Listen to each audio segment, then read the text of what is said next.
Each and every day in our country, we hear stories of how our friend's grandfather died of a heart attack, or our buddy's uncle suffered from a stroke. And this is usually due to a lack of blood flow to a certain part of the body due to a blockage in the arterial wall of that human being, a health phenomenon that experts call atherosclerosis. But do we as Americans really understand the severity of atherosclerosis? Watch this. You can call me the average American teenager. My heart still beats, but I have some confessions about my health.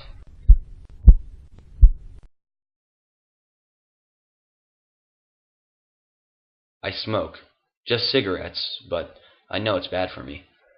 Also, I am lazy, and my doctor tells me I live a terribly sedentary lifestyle.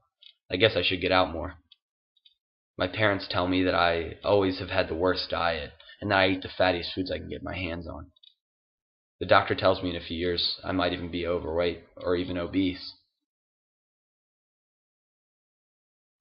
Oh, I also forgot to tell you, I have diabetes too. So all the fatty foods and sugars don't help me at all. Oh, and the other day, when I was talking to my dad, he admitted that we also have a poor family medical history. Both my grandfather and my dad have cardiovascular complications, heart problems, and unhealthy arteries. This bad family history might also mean high cholesterol for me later on in life. Oh, and I guess I might have high blood pressure later on in life too.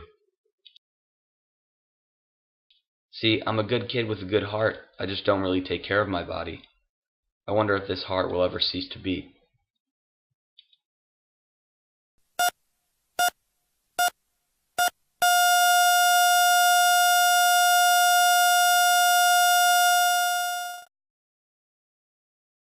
Thinking about this has taught me, the average American teenager, that the risk of atherosclerosis and the risk of death begins now. Don't let it catch up to you. Do you have diabetes? Do you smoke? Do you generally lack physical activity in your everyday life? Do you have a poor diet? Do you maybe even have family medical history that might entail high blood pressure or high cholesterol later on in life?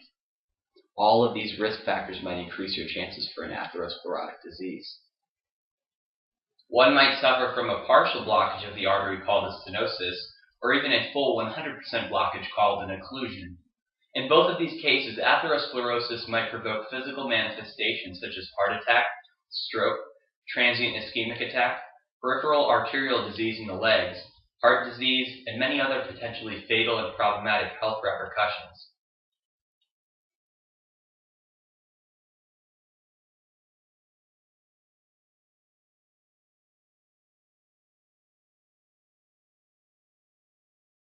The role of the arteries in the vascular system is to carry oxygenated blood away from the heart to almost every part of the human body.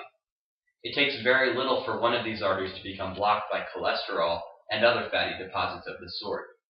This leads to a lack of blood flow to a respective vascular bed, or part of the human body that a certain artery typically carries blood to, an event that can not only mean a trip to the hospital, but potentially even death. After studying the manifestations and dangers of atherosclerosis in depth, I cannot stress the severity of this health condition enough. 17 million people lose their lives to atherosclerosis each and every year in the United States. That means one person out of every 18 people in the United States dies from atherosclerosis each and every year. And for every 3 people that are living with atherosclerosis, one will eventually die from an atherosclerotic disease. I urge you to act now. Talk to your doctor about potential risk factors and investigate your family's medical history. Make the appropriate lifestyle changes to effectively protect your arteries. Atherosclerosis is the quiet killer. Don't let the quiet killer take your life. Remember, 1 in 18 hearts cease to beat.